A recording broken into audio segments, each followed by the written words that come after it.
હવે પછીનું નામ છે શ્રી દિનેશભાઈ કાંતિલાલભાઈ વ્યાસ.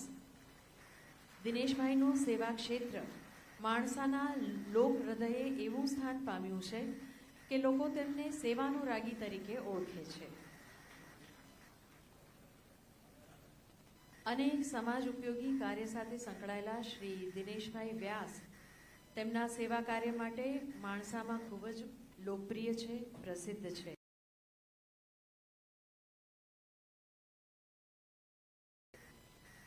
સેવાના હેતુ માટે તેમણે નિવૃત્તિ પણ વહેલી લઈ લીધી હતી અને 100% સેવા કાર્યમાં તેઓ પ્રવૃત્ત થઈ ચૂક્યા હતા. અત્યારે જે પ્રમાણે સમાજ જીવનમાં આપણે જોઈ રહ્યા છે એ પ્રમાણે સ્વનો વિચાર જ કરે છે અને સ્વના વિચારથી આગળ પાછળ ક્યાંય ખસતા જ નથી. એમાં સ્વથી ઉપર ઉઠીને સમાજ માટે, માનવ જીવન માટે કામ કરવું અને આ જીવન એના માટે પ્રેરાવવું અને પ્રેરણા આપવી એ મહારાજશ્રીએ ખૂબ ખૂબ અભિનંદનને પાત્ર છે, ખૂબ અભિનંદનને પાત્ર છે. આપણી સનાતન સંસ્કૃતિમાં સેવા પરમો ધર્મ કહેવાય છે. વિશ્વ નેતા અને યશસ્વી વડાપ્રધાન શ્રી નરેન્દ્રભાઈ મોદીએ સમાજના અંતિમ પંક્તિમાં રહેલા માનવીઓના કલ્યાણ ભાવ સાથે સેવા પરમ ધર્મોનો મહિમા જન જન સુધી વિસ્તાર્યો છે. આદરણીય મોદી સાહેબે જનહિત અને સમાજહિત, રાષ્ટ્રહિતને જ હંમેશા પ્રાથમિકતા આપી છે. ધરતી રત્ન એવોર્ડથી આજે જે 12 સેવાવ્રતીઓનું સન્માન થયું છે તે સૌ શ્રી મોદી સાહેબની આ જ પ્રેરણાને અનુસરીને સમાજ હિત માટે સમર્પિત છે. સૌને ફરીથી હું ખૂબ ખૂબ અભિનંદન પાઠવું છું.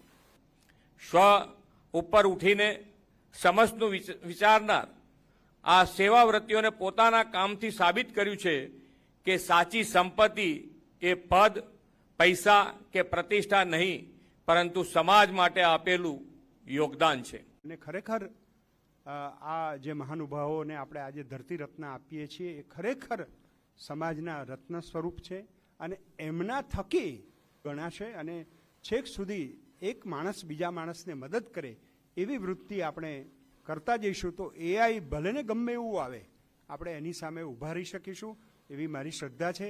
આજે વધારે અમે તો જજ છીએ, અમારું જે સિલેક્શન છે એ જ બોલશે, પણ આર.એસ. પટેલ સાહેબનો ખાસ આગ્રહ હતો કે આપણે 5-5 મિનિટ પણ 2-2 મિનિટ પણ સહેજ વાત કરો, કારણ કે આ સમાજના જે અગ્રણીઓ છે અને ખાસ કરીને આપણા બધાના અગ્રણી એવા ભૂપેન્દ્રભાઈ પટેલ સાહેબ આપણી ગુજરાતી માતૃભાષા માટે એમણે જે કામ કર્યું છે એ એકદમ નેત્રદીપક છે. હું આખા ભારતના અનેક સાહિત્યકારોને મળું ત્યારે વાત કરું છું કે અમે ગુજરાતી કમ્પલસરી કરીએ.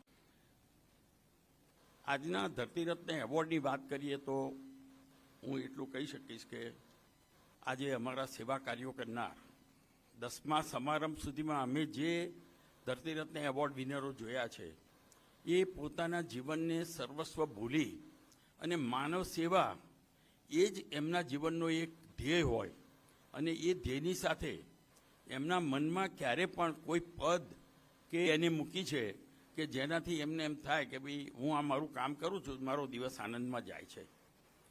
અમને એવા અનુભવ થયા છે કે અમે અમુક ધરતી રત્ન એવોર્ડ આપવા માટે વિનંતી કરીએ કે તમારું નોમિનેશન આપો, ના પાડે, મારે એવોર્ડ જોઈતો જ નથી ને.